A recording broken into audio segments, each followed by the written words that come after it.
Are you curious about what the best type of exercise for menopause is? Wondering if weight training during menopause is good? Maybe you're wondering about HIIT workouts. Well, today I'm going to be sharing my favorite types of exercise for perimenopause and menopause and beyond and the benefits of each. And these are exercises I do myself, and these are exercises I share with my clients and my members. So I'm so glad that you guys are here today, and I hope you guys take an action step after today. Hi friends, and welcome to the Healthy Beyond 40 show. I'm MIchele, mom of four, and military wife. I have my doctorate in physical therapy, and I'm an online personal trainer, health coach, and yoga teacher. Do you wish that you had more energy and could get into shape? Do you feel like you're struggling to lose weight? Maybe you've tried a diet before, but it just wasn't sustainable, and now you don't know how to get started. We're going to look at health holistically here, and most importantly, keep things simple and quick.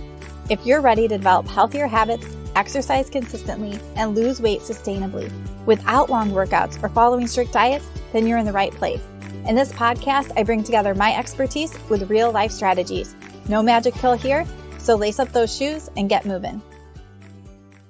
Before we get started, I just wanted to read this review because I really appreciate everyone who's been writing reviews. I love reading them and seeing how this podcast is encouraging you. So it's titled Quick and Helpful. It says, the advice and tips are so easy to implement as I consider what health over 40 looks like in my busy life of mine. So thankful for this quick and impactful dose of encouragement and wisdom. So grateful for that review. If you guys have listened to a couple episodes, please feel free to rate this podcast and leave a review just as a way to give me some feedback about how it's impacting your life, give me some encouragement. And also this just helps the podcast to grow and reach others. All right, so let's dive right into this topic today. So the first type of exercise I want to talk about is walking. And for me, most of the time, I don't consider this a form of exercise. I consider this in the movement bucket. So the difference between the movement bucket and exercise bucket is the movement is just walking around. Your heart rate isn't getting up. You're just doing steps around your house. It's sort of that 10,000 step goal we hear about. Exercise, on the other hand, is where your heart rate is getting up or your muscle is burning. So depending how you're doing walking, it can count as that movement bucket or exercise bucket. So in this sense, I'm going to talk more about it in the movement bucket. So where it's not super hard, you're not out of breath from walking hard, you're not doing hills or anything like that. So walking can be a great way to add movement to your day. And when we add more movement to our day, we're boosting our metabolism. So we have this rate at which our body burns calories. And when we add more movement in there, we're increasing that rate and we're burning more calories. So this is really important because we are not meant to be in a sedentary society. And that is really what we're in.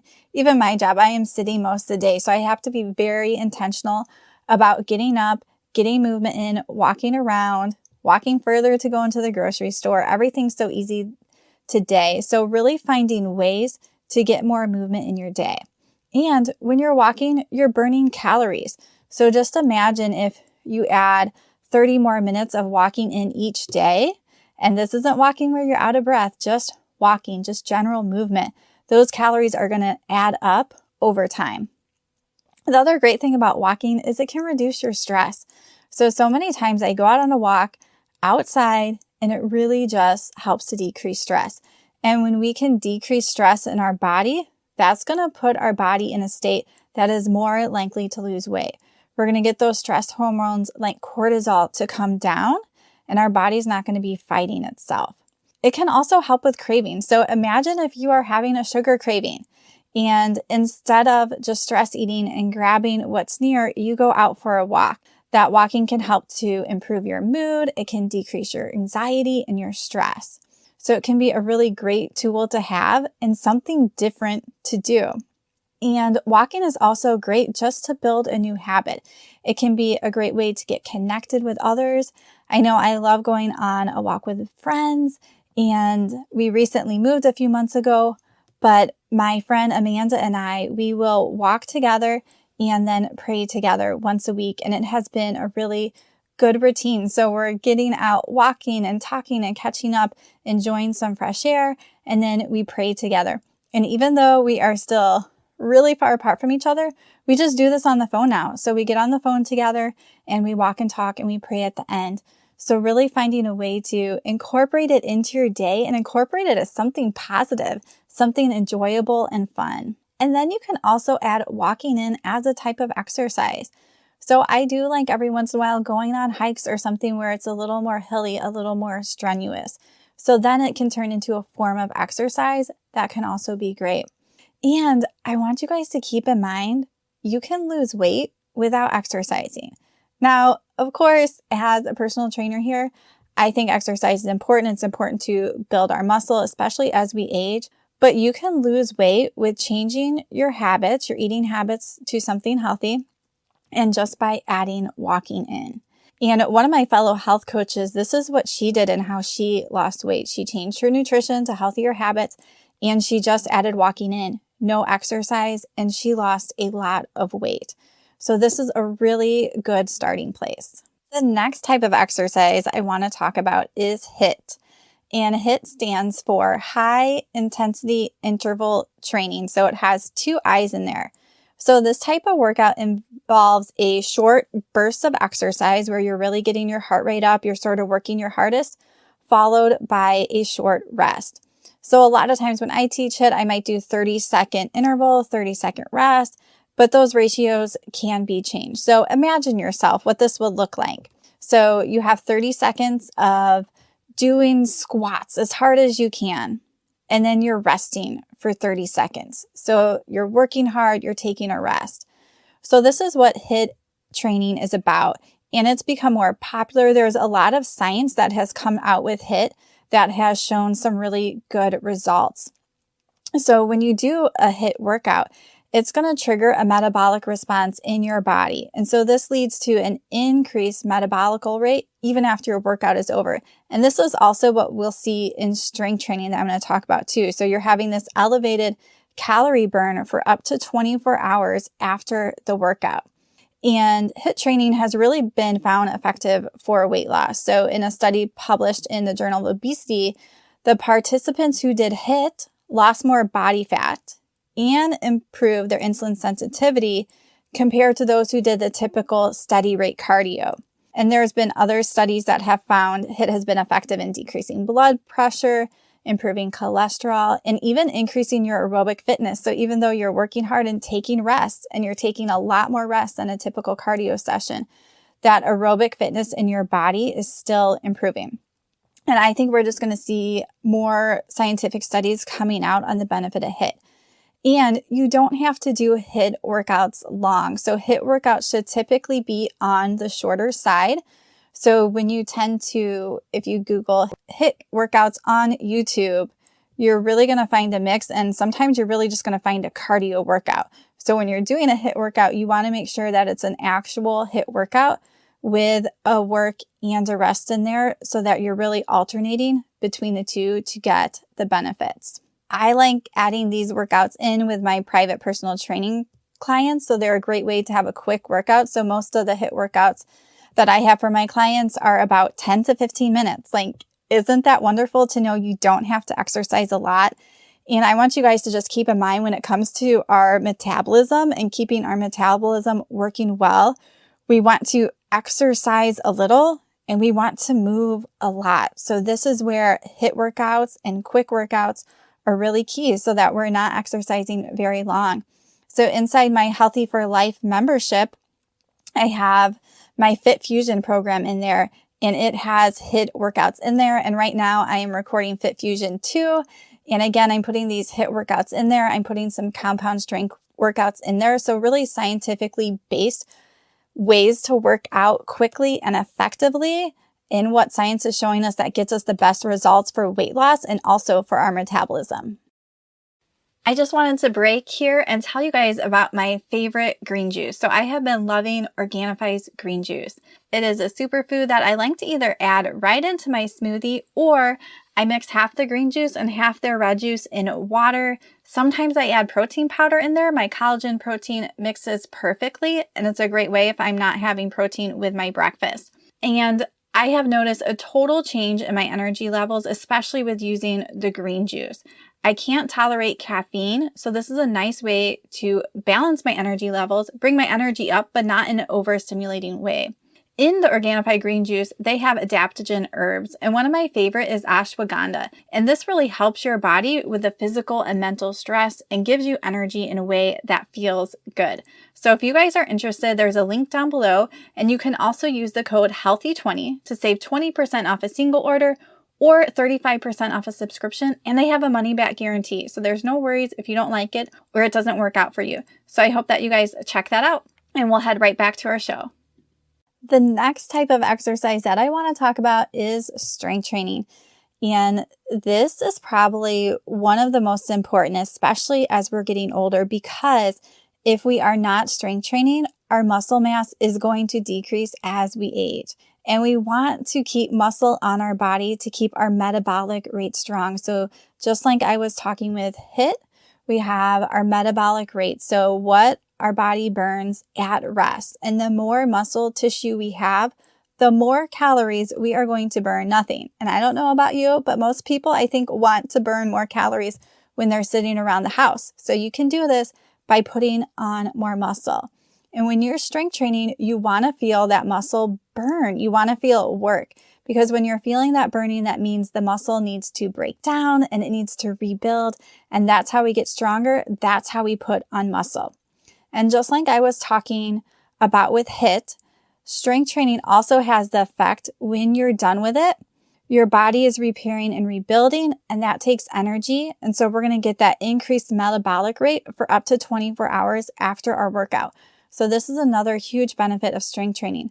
So if we think of cardio, we're burning a lot of calories at once, and then that calorie burn ends. So with strength training and HIIT, we're getting this calorie burn even after. So I know there's some people out there who think that you have to do cardio or you have to get super sweaty or work out super hard or super long to get a great workout. And you really don't have to. Sometimes that can actually stress your metabolism more and actually lower your metabolic rate. So strength training and HIIT can really be a win here. Another great thing about gaining muscle with strength training is that you get improved insulin sensitivity. So as you put on muscle, that muscle needs fuel, and that can use the glucose that you're eating. So when you eat something and your blood sugar goes up, if you have muscle and more muscle, then the insulin can go to those cells and sort of use up that blood glucose. So it can also really help with insulin sensitivity and regulating our blood sugar.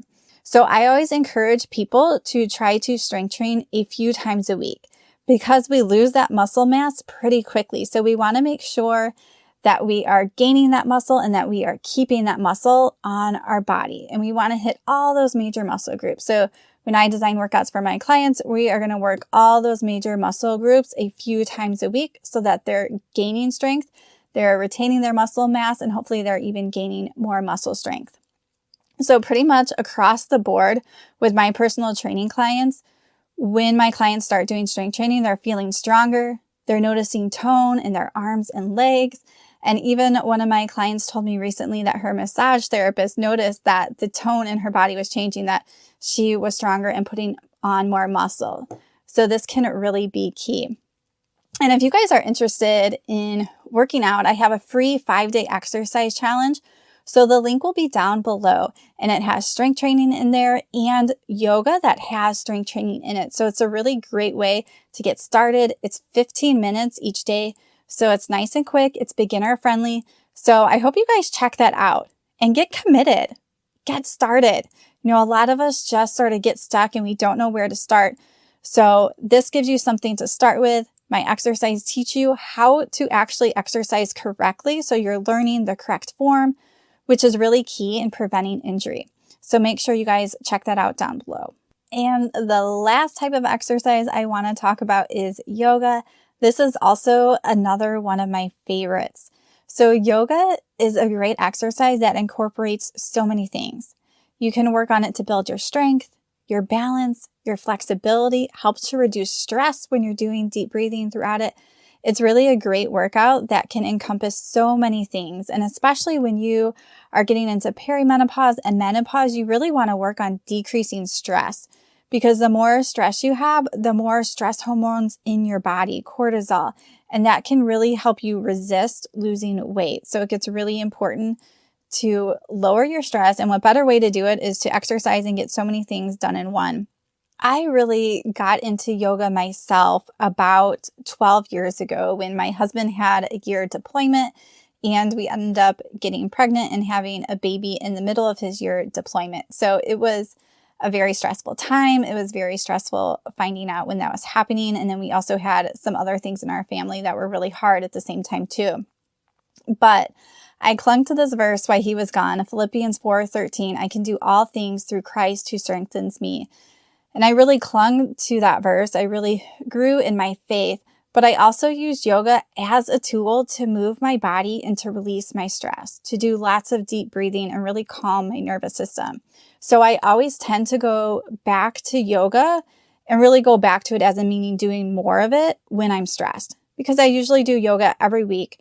But recently when we moved across country, it was really stressful and I went back to doing more walks outside and to doing yoga. So there's these different seasons I might focus on a little more of one exercise to the other. So depending on the type of yoga you do, if you're doing yoga for strength training, you should feel your muscles burning. Again, just like I said in the strength training, when you feel that muscle burn, that's where that breakdown and that rebuild of that muscle is going to come. That's when you're going to get that after effect of still burning calories, even when you're done working out. So again, with yoga, you're going to be able to reduce your stress because you're doing that deep breathing, because you're doing something calming. And also when we stretch our muscles, that can be really calming to our nervous system. Depending on the stretch, we can sort of stimulate our vagus nerve, which stimulates bringing down our stress response. And really getting into a regular practice with yoga can help you to develop healthy habits. It can help you to shift your mindset and really look at things differently and let go of some stress that you're having. So I hope that you guys found this helpful. So just as a quick review, you want to make sure that you're getting enough movement in, that you're getting enough steps in throughout your day. And then you want to make sure that you're adding in some strength training. So that can be resistance or weight training. That can be through yoga.